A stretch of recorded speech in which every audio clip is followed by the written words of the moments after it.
Thank God it's Friday.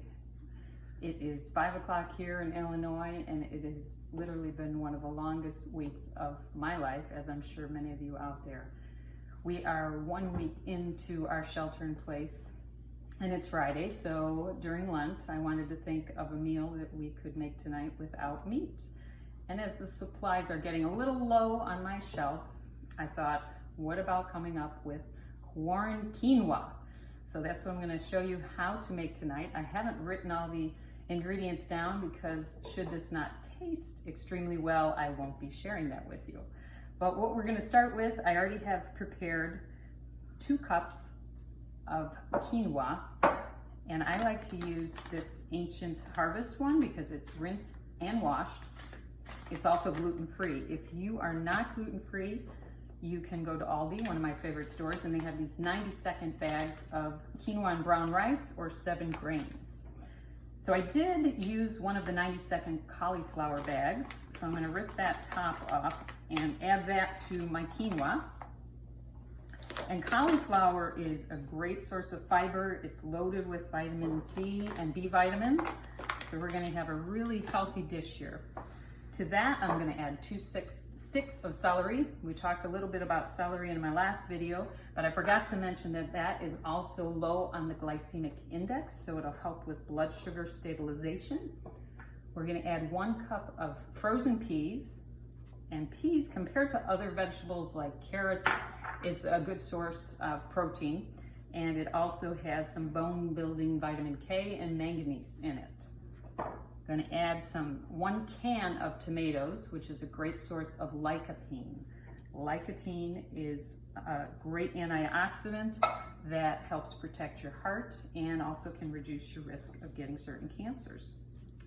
Now, you're probably all familiar with the benefits of avocados and the healthy fats, but did you know it also has over 20 vitamins and minerals in it?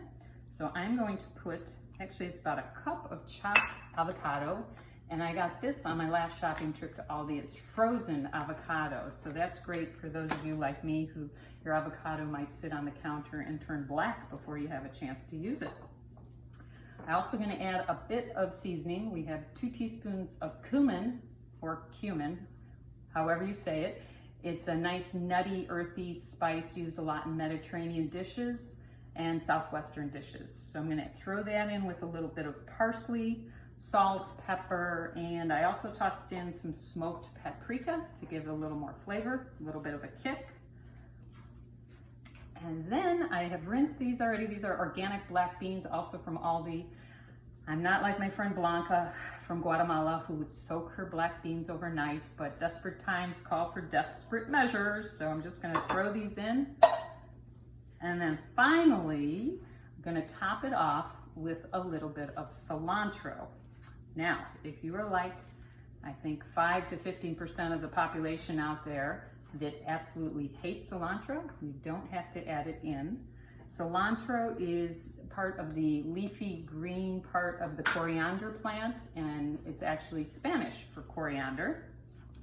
Now, there are researchers out there at 23andMe who wanted to know why people hated cilantro so much.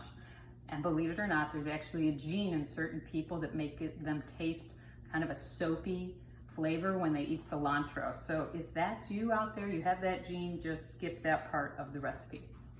So that is it. That's my quarantine quinoa, and I'm going to drink that with a nice Chianti. So cheers to you out there, or if you're in Ireland watching this, sláinte, which means health. So please stay healthy at home.